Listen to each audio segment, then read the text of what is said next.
ginagawa mo dyan? Wala na din yan. Uy, wag gawin yan, ha?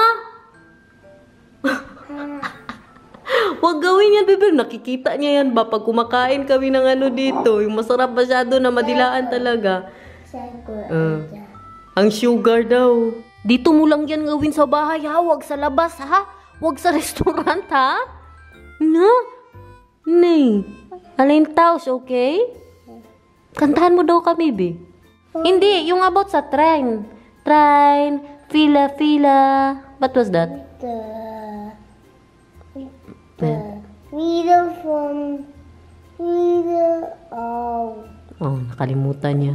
Come to us. The light of freedom. A pillar. A pillar. A light of freedom. A pillar right at that. Oh, muy liche. What do you want to do today? To take away the stress? Yeah, you want Thai massage? Do you want to go to the city? No. No, you don't want to go to the city. No, it's dirty weather. Upstairs. Upstairs? I want to go upstairs naman. Mara, ingenting up there. Floater. Pinapaubos niya na kay Daniel. Okay, only 1 hour, okay, upstairs? Okay, duy-duy, bye-bye, enjoy. Only 1 hour, ha? Will make me tired, mahal. But I need something back because that will make me tired. I need 1 hour in bed. With you. Hindi mo. I love you. Bye! Kiss me. Joiners! Kita niya na-kiss ang tatay niya, mag-kiss din siya. Joiners, uy! Bye! Enjoy! Mahal! Guys, tingnan natin sa taas. May pakita ako sa inyo. Tapos na po ang arcade ni Daniel. Right, mahal? The arcade is done. Let's show them, my love. Diyan na pala sila naglalaro, oh. Wow! I'm so proud with my husband. Look at that. Done. Still needs art here and still needs something in the back. But wow! So proud of you, my love. Look at that, guys. Gawa niya yan. Siya nagbutas. Siya naglagay lahat ng mga controllers po dyan. At may binili pa kami sa IKEA, guys. Ayan, yung cabinet na yan. Isa po yan sa binili po namin sa IKEA. Nung hindi ako nag-vlog na nagpunta kami doon. Andyan po ang mga whiskey niya. Diba? Dito siya nakaharap. Nagluwang-luwang na. Yung likod ng arcade, kailangan niya pa po yung takpan. May gagawing pen si Daniel dyan. Di pen tapos, guys. You like it, everyone? I love it. You love it, my love? Of course. You're super pogi with a white shirt ba? I think I'll buy you a lot of white shirt. Look at that, guys. Dito tayo sa malayo para makita nyo po talaga. Wow. At ito din yung binili namin na bagong upuan sa IKEA. Yan, meron kasing ganyan si Daniel. Hindi niya po gusto kasi hindi masyado siya good sitting. Hindi ka comfortable. Kaya binili po namin itong... I wanted the one that is good for my back and I'm still sitting on the one that doesn't have the good. Yes, mahal, for your son. But he's not even using the back. Kahapon, hindi na po ako nag-vlog. Kaya dinaan ko na lang sa paglalaba. Kadami ko pong nalabhan kahapon. Ay, maglaba na naman. Walang katapusang paglalaba. Ay, close ko na muna to. Kaya pumapasok to dito sa loob yung mga punda. Baba po tayo ngayon. Tingnan natin yung guest room na ano na naman yun. Kakalinis ko lang ba yan? Nag-ano na kasi ako. Nagre-ready na po talaga ako ng mga may damit namin. Pinas. At saka mamimili na din po ako ng mga pinapadala nila mamang. Si Itay, may mga padala siya na sauce.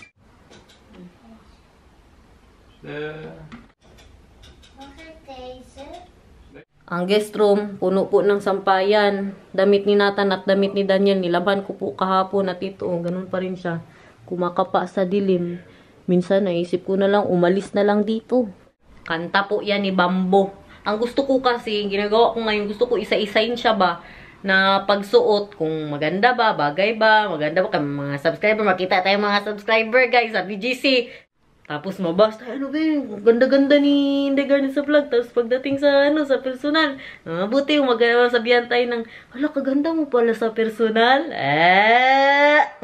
Kaya dapat maganda mga OTD natin. Tapos yan, ipababa ko po yan kay Daniel kasi may mga summer clothes pa po ako dyan. Tinatry ko siya para kung tanga dito guys. Magsandal-sandal po ako. Kay magsuot ng anong maganda na sandal na ibagay po sa damit. Ganyan ka-excited. January pa lang. Wala pa nag-February. Dito tayo sa kwarto ni Nathan. Kaya linisin ko itong kwarto niya. Itong sa tsinelas na binigay ni Mamang. Hindi ko na makita ang partner. Hindi ko na magilap. Maganda pa naman sana. Kasya na po kay Nathan, pero ang isa hindi ko po siya mahanap. May bago palang sombrero si Nathan, guys, kasi di ba gusto niya po ng green. Binalik ko po yung na-order ko na color white. Binalik ko po siya kasi green ang gusto ni Nathan. Ito, gusto niya po talaga suotin. Nag-isipan ko ba kung itong cabinet ni Nathan dito na maliit. Binili kasi namin to, yung baby pa siya, tapos yan, hindi na siya ginagamit. Ginagamit na lang siya kay panglalagyan ng yung mga maliliit niya na damit. O lalagyan ng mga libro na hindi nakasya dyan. Pero pwede ko naman ilagay doon. Kaya gusto ko po sana yung ibang laruan niya sa baba ilagay dito sa kwarto niya para hindi masyado makalat ang sala. Pwede din ibenta. Sayang din kung itapon. I-post ko to online. Sabi kasi ni Daniel, kapag dinisassemble po to, masisira na siya. So, pwede naman yan ibenta na kunin nila dito ng buo, pero parang hindi may tumagkasya sa sasakyan. Sabi ang mga gansa, guys. So, dyan na talaga ang tambayanan nila ba? Kasarap yan, So, sa dito lang si Mamang at si Itay. Araw-arawin namin yan na ulam, Wow! Dyan na talaga ang tambayan nila. Grabe na vlog ito kahit saan na tayo naabot. So, may sinasabi ako sa inyo dati about sa buhok ko, guys. Tingnan nyo ang buhok ko. Tingnan nyo. Itong dito na side, guys, palagi po talaga ito siyang walang buhok. Yung very, po siya ba? Very, grabe ako mag-hair fall. Yan na lang. Grabe po talaga ako mag-hair fall na kada ganyan po may matanggal po sa buhok ko kahit hindi po ako bagong anak. Ganun. Manipis po masyado ang buhok ko. May ginagamit ako ngayon. I-share ko po sa inyo na may na-discovery ako. Ito ang una kong ginamit. Ito, binili ko to dun sa Korean store. Rosemary Root Enhancer. Ayan. Parang nasa mga 14 euros po ata ito. Maganda to siya, guys. Root Enhancer. At ngayon, dahil sa pagtitiktok natin at maraming nagsasabi na maganda talaga for hair fall at not sponsored at super ganda niya po talaga pero mamahalin, guys. Yun lang. Mahal po talaga siya. Isang bote niya parang mag-abot siya ng 60 euros. So, naghanap ako ng makamura ako yan. May mga sale minsan. Mag 40% sale po siya. So, ayan. Ang Keratas. Anti-hair fall serum po ito siya. Very good talaga siya, guys. Dati kung magano po ako, kung ganunin ko lang buko, kadami-daming madala. As in, ngayon, tag-isa na lang. Wala na. Kasi mabago ako magising, kadami-dami po talaga. Kaya manipis po masyadong buko. Ngayon, very less na po. At ayan tingnan nyo, meron na akong baby hair dyan. Hindi na po ako masyadong kalbo dyan. Makita nyo lang ang mga vlogs ko dati, guys. Parang kalbo ako masyado. Kaya dati, may mga bibihir na tayo dyan. Kaya dati, pag magtali ako ng buhok sa mga vlogs natin, hanggang dito man ang buhok ko, guys. Hanggang dyan ba? So, parang kahaba-haba po. Grabe, parang airport po. Masyado siya. Pero ngayon, guys, I love it. This one talaga, parang ito talaga sa akin. At sponsored, guys. Beka naman, Keratas. At saka may iniinom din po ako ngayon, yung nirecommend po sa akin ni Jonina's World kasi iniinom niya din po daw yun, sa Manila pa lang siya.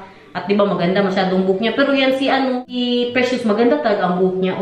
Kahit diba ang anak niya si Zoe, kaganda-ganda ng buhok, makapal, ganun. Pero ginagamit niya daw yun para mabilis po humaba ang buhok niya. Yung L-Cysteine, yan, gumagamit din po ako niyan ngayon. Nagtitake ako once a day. Kasi grabe po talaga kanipis ng buko. Akala nyo lang yan makapal, pero manipis po siya masyado. Tapos grabe mag-hair fall. Ngayon, look at that. Sabihan nyo na naman ako nga. Hindi ganit, puro ka na talaga artist sa katawan. Ay, malamang. Dapat lang guys. Kaya, nakakatakot din, makalbo ako. Oh, sobra kanipis ng buhok ko. Tapos magdami ang wrinkles ko. Dapat magpaganda tayo. Hindi lang para sa mister natin, para sa ibang tao. Pero self-love. Para sa sarili po natin. Hindi yung pabayaan po natin ang ating mga sarili, no? Andito ang manliligaw ni Sushi, oh. Parang hindi niya pa nakita, eh. Nandito man si Sushi, oh. Nakita niya pala. Magalit na naman yan. Sa mga hindi po nakakita ng bagong plans natin sa ating mga vlogs, look at that everyone. Wow. Still moy. Very beautiful. Ano po to? Ano yan? Uy. Pusa ng kapitbahay namin. Oo, kaya nakita niya ako na magpunta dito. Hey! Hey! Hey! Catherine, Daniel! Mag-away na naman. Nag-break na nga. Mag-away-away pa. Move on. Sushi, neat dun, ha? Meron pa naman yan minsan na tamaan niya ang ating ano ba? Ang kurtina. Sus, Diyos ko Lord. Kamahal-mahal na kurtina yan, Sushi. Shh! Ito dapat binubugaw. Umalis siya. Natakot. Akala niya may tubig at matamaan siya. Sabi ko pa sa kanya, oh. Takot good siya. Itong ating ating plant dito is the Camedoria Sefritzi. Ensure a nice spot with indirect sunlight. So maganda to siya dito. Check the water meter level once a week. Okay. Spray your plant once a Okay. Spray your plant once a week. Add a teaspoon of Botanic Superfood every time when watering. Hala, kailangan pala natin magbili niyan. Botanic Superfood. Ano yan, guys? Prune the leaves when they are turning brown. Anong prune? Ikat? Don't eat it. Ikat daw kung prune. I-google ko nga yan. I-google ko na lang daw kung paano talaga alagaan ito. Guys, naglilinis si Inday Garnet, guys. Hindi nyo pa to nakita sa kusina ko, no? Or nakita nyo na siguro na binubuksan-buksan namin to. Parehas kay Maricel, kasi inggitera si Inday. Ay, ang TV ko pa. Say, ko ano tumutunog? Ang TV ko pala. Ginamit na naman natin siya. Naglilinis po ako ng bahay. Hindi sana ako magbablog.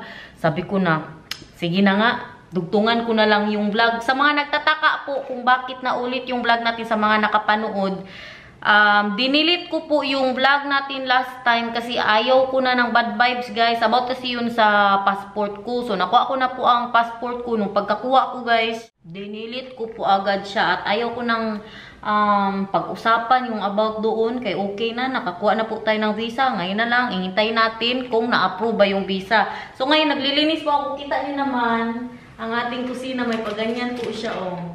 Nagaya ko po to siya kay Maricel. Oh, kasi maganda po siya. At inggitera po si Inday Garnet. Guys, sa mga nagsasabi na nainggit ako sa mga kaibigan ko, pag sure, walang inggit-inggit sa amin, guys. Kayo lang nagsasabi niyan. Nagpaganito ako kay para, ayan, maganda kasi siya, guys. Nagustuhan ko po talaga nung nakita ko ito yung ganito ba, sa bahay ni Maricel. Kasi makalagay ka ng mga pang breakfast, ganun. At saka kung ano man ang malagay natin dito, mga noodles, mga sauce.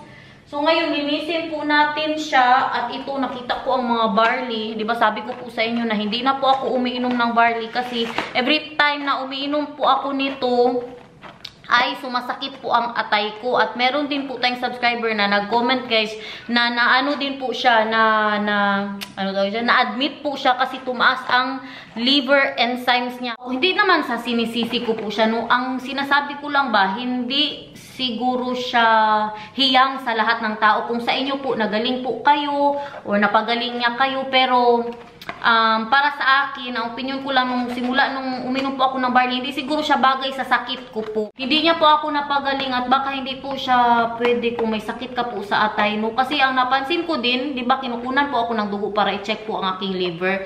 Matataas masyado at very abnormal po ang result ng aking blood works. Nung tinigilan ko na okay po ako ngayon, yung sabi ko nga last time na isa na lang po talaga ang mataas sa akin, yung ano nga yun? Yung gamma glutamyl transferase, GGT. The GGT enzyme is found throughout your body but it is mainly found in your liver. If your liver or bile duct is damaged, GGT may leak into your bloodstream. So, high levels of GGT in your blood may be a sign of liver disease or damage to the bile ducts. So, ito po yung mataas sa akin ngayon. At ano naman po siya, no, may sense din kung bakit mataas po siya kasi may damage pa po yung liver ko. At huwag po kayo mag-alala kasi sa February 14, mag-MRI na po talaga ako. O diba, mag-Valentine's Day po kami ng atay ko doon sa loob ng MRI. Pero mabuti na din yan guys, katagal-tagal ko pong hinintay at gustong-gusto na ma-MRI para makita na po talaga no, kung ano talaga na ang atay ko ngayon. So yan na lang po ang mataas sa akin. Pero dati nung uminom po ako nito, basta mataas, nagtaas talaga ang mga ano, ang result po ng aking blood works. Pero ngayon na okay na po siya. Kaya thank you Lord. At maglinis na ako. At yun na nga, yung about sa barley, ibalik ko to sa Pilipinas guys. Kasi ang mga tita ko at tito ko, umiinom po sila ng barley. At okay po sa kanila. Kasi ang barley, good po siya for sugar, lowering the sugar. At ano pa yun, basta i-google nyo na lang. Gusto ko din po sana siyang inumin. Kaya minsan mataas din ang sugar ko. Diba, makapaano po siya ba? Makatulong. Ganun. Pero, yun na nga, yung iniinom ko to, sumasakit po masyado ang atay ko. Kaya tigilan ko na. At ito, barley din po to. Ito yung nabili ko po dito na very pure barley. Ibang-iba po ang lasa niya sa dito. Ito, very pure po talaga. Made in somewhere. Made in Europe po ito siya. Ito kay, ewan sa, from Australia. Pero ito may pagkalasa siyang lupa. No? Ito kay very green po talaga. Dalahin ko po to para mainom din po ng kung sino man ang gustong uminom sa Pilipinas, no? Kasi, ang barley guys, napagaling niya din po ang tito ko, yung asawa po ng tita ko, napagaling. Na-sponsored! Napagaling niya po, at saka yung si Bitkang, nagkasakit po yun, namaga ang kidney niya. Ito daw ang nakapagaling sa kanya, barley. Pero yun lang talaga, hindi siya naangay, hindi siya naano sa akin, no? Hindi ako naging basta kayo na mag-isip kung ano yun. So, linisin po natin to. Kasi nalinis ko na din yung sa garage. Hindi sa ako mag-vlog, sabi ko maglinis ako ng bahay. Pero sabi ko, sige na, mag-vlog na lang ako, kay sayang din. Pang shake-in pa ito. Tingnan nyo guys, nilinis ko po dito. Pero hindi pa po ako tapos ha. Hindi po yan ganyan kanina. At yung ating bigas, sabi ko, bibili ako ng 20 kilos na mapasok ko po yan, yung parang container ba, para hindi na siya magngangalang dyan. So, 2 barley, ayan. Barley na dinala din ni mamang dito. So, tapusin ko na muna to, no. May naman tayo mag-continue, kaya hindi ko to matapos kung magsigitay chika, guys. Last na, sagutin ko muna yung nagsabi na inggit daw ko sa kaibigan ko. Hindi po inggit na tawag dyan, ibig sabihin dyan, inspired ka sa niya, sa pagganito niya, na magamit mo sa bahay mo. Hindi po gaya. Lahat naman tayo manggagaya, di ba? Lahat tayo kung anong makita natin sa internet, maganda ito gayahin ko nga. Pero hindi inggit ang tawag diyan, na inspired ka at gusto mong pagandahin ang bahay mo. Ang inggit yung ano ba ang inggit? Ang inggit, guys, is ano bang inggit? I-comment nyo nga dyan. Parang inggit din siya. Kasi ginaya mo man, so inggit ka. Inggitera nga, Sinday Garnet. Napaisip talaga ako. As in. Happy na sinabi ko na inggit ako. Nainggit talaga ako pagkakita ko dun. Kaya sabi ko, hala, kaganda day. Gawin ko nga yan sa aking sa aking kusina. Ito na lang. May 2 klase ng inggit. Yung inggit na positive at inggit na negative. Oh, saan ka dyan?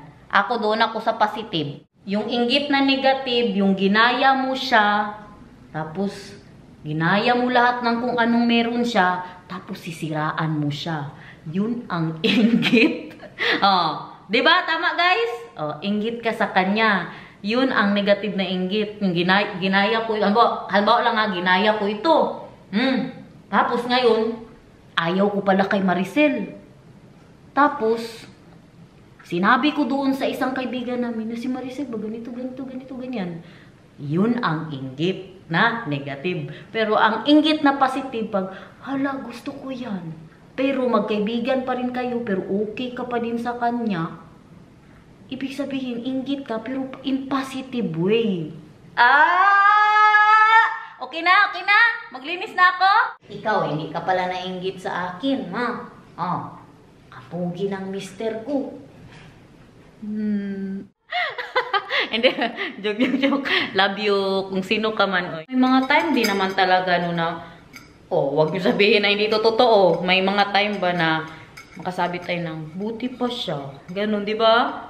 Buti pa siya, maganda. Mga ganyan, buti pa siya, matangkad. Mga ganyan, di ba? May mga ganyan din tayo po minsan. Normal na yan sa atin. Parang na yan, natural na yan sa pagiging tao po natin. So, totoo. Lahat tayo mga inggitera at mga inggitero. Nilinis ko po siya. Yung ating para to sa pasta, guys. Kaya ang pasta ko dito, nakanganga lang din. Hindi ko siya nalagay kasi gusto ko nga itong linisin na muna bago po siya ilagay. Itong ating papasta ba. Look at that.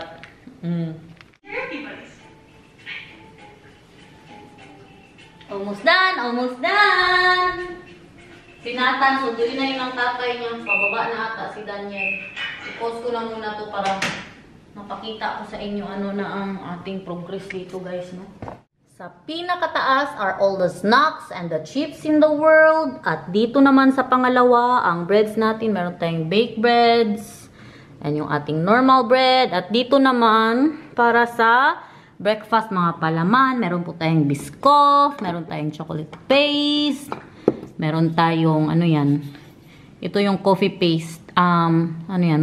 Mocha spread. Ayaw pang makisama. Meron din po tayong peanut butter. So, andito po sila lahat. Yung ating mga ngayon, guys? Cereals. At dito naman, mga snack po ni Nathan. Yan, sinasnack niya po yan, raisins. At ito, mga snack niya po yan. Kayaan muna natin yan dyan. At dito naman, mga bibingka, lutuin nga natin to, Bi. Tagal na to ba? Pwede pa yan. Kokwa, basta kahit ano na mga nilagay ko dyan. Mga liver paste at yung mga dilata natin dyan. Pang po yan siya, no? Mga pang,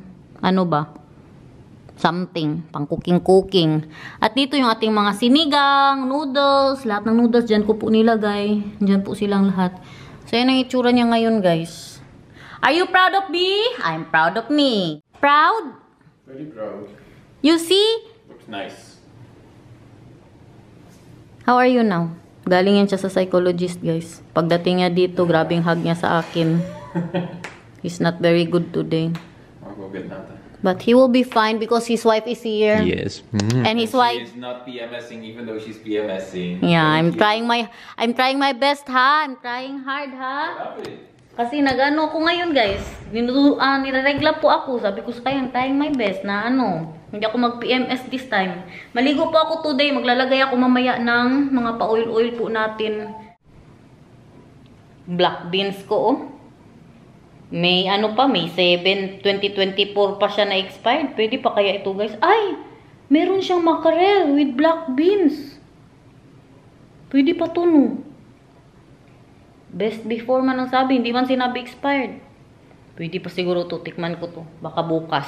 Guys, parehas nito. Nag-comment po si Tita Robert Beach Burn sa ating vlog for today na si Daniel kumakain ng tuyo. Nung sinigang na manok ang ulam namin. Tapos sabi pa ni Tita, ito ang example ng not a negative inggit. not a negative inggit. Sabi niya pa, Robert Ditch Burns, sana ganyan kumain ang asawa ko. Ayaw ng isda eh.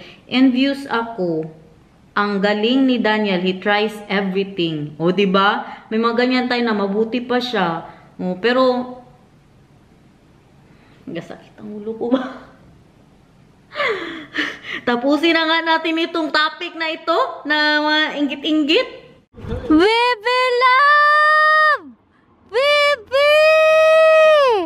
Bebe love ni mama, kamusta? Voetjes, ga maar je voetjes vegen. Hoe gaat het? Doe maar zo, als papa doet. Zo. Very good. De maat. He was doing that at school today, mahal. Ako pala ang naghatid niyan sa school. What did you say? Kaya nagpunta si Daniel sa psychologist. He was doing that today at school. Hello! How was... He had a good day, Yeah? but at the end, right before I got him here, he was a little bit sad. Yeah, why daw? Missing us. Yeah? What was he saying? Papa komt toch? That Maybe papa... because... did you tell him I'm going to the hospital? Yeah. Oh, maybe because of that. Because right now he's also talking to hospital, to Yeah. hospital. But, bebe love? Helper. Naturlijk. Ano yan? Hala, regalo for Nathan. Wow, we don't need to help anymore. What is that? Yan na nga yung natanggap niya sana sa Christmas party na hindi po kami pumunta, no? Wow, kaganda naman yan. Sabihin mo, thank you. Mama. Hindi yan galing sa akin. Hindi ko alam din kung kanino galing kaya nag-exchange gift ang mga bata doon. Sabihin mo na lang, salamat po. Mama po. Hala. Ang ating pasta, nalagay na po siya. Dahil nahugasan ko na yung lalagyan. Bo? Ay, oh sure. Dali dito, dali dito, dali dito. Ako ang nagatid sa kanya. Tapos parang ayaw niya akong paalisin doon kanina. Kaya di ba nga si Daniel nag-psychologist po siya. Ayaw niya akong paalisin. Sabi ko, alis na si mama ha. Magbalik lang dito mamaya kay sunduin ka. Tapos sabi niya, no, no. Siguro mga 3 beses na nagsabi siya na no. Sabi ko, sige, pag uwi mo, maibigay sa'yo si mama. Pinalis niya ako. Racket. Yeah, racket Aisha. Lekker. Tapos ngayon daw, si Nathan, nag-send ang teacher ng picture. Babe, tulungan ka ni mama. Nag-send ang... Ano ba yan? Ang teacher po ni Nathan ng picture na si Nathan, wina-wipe niya yung yung sipon ng classmate niya. Kay... Siguro tinuruan sila ba na pag may sipon ka, punta kayo dito sa akin, kay bigyan ko kayo ng paper para i-wipe nyo ang nose nyo. Tapos sa isip na siguro ba, ay sige magtulong ako. Punta siya sa teacher, sabi niya pa, can I have tissue? Tapos pinuntahan niya yung classmate niya na lalaki. Ginanugano niya daw ang nagtawanan siguro yung mga teacher. Sinend po sa amin ang picture. Kaya mag-send-send po yan sila ng mga picture no, ng mga activities nila sa school. Pero hindi po araw-araw. Hindi sila araw-araw. Pero yung sa po ni Mila, sa school niya, araw-araw doon nagpapadala ng picture at sinasabi kung kamusta ang anak ninyo. Pero dito hindi masyado, minsan lang po. Bebe love, kamusta sa school? Very good. Ay, very good. Tapos may tanong si mama. May tanong, pinunasan mo daw ang nose ng classmate mo? Yeah. Bakit? Kaya meron siyang sipon? Yeah? Tapos, anong ginawa mo sa school today? Laro. Naglaro. Tapos, anong sabi ng teacher? Kanan. Anong sabi ng teacher? Kama na mama papa. Ah! Kuvel. Alsjeblief. Ano sa Tagalog ang Dankuvel? Thank you. No, sa... Sala... Po. Kain, guys. Kain po. Sabi mo. Bigyan ko yan siya mamaya ng ng prutas pagkatapos niya dyan. Nagprutas diyan sa paaralan bago po sila uwi, no? So, guys. Mag-so, guys na ikaw. Ayun na, so, guys. Popcorn.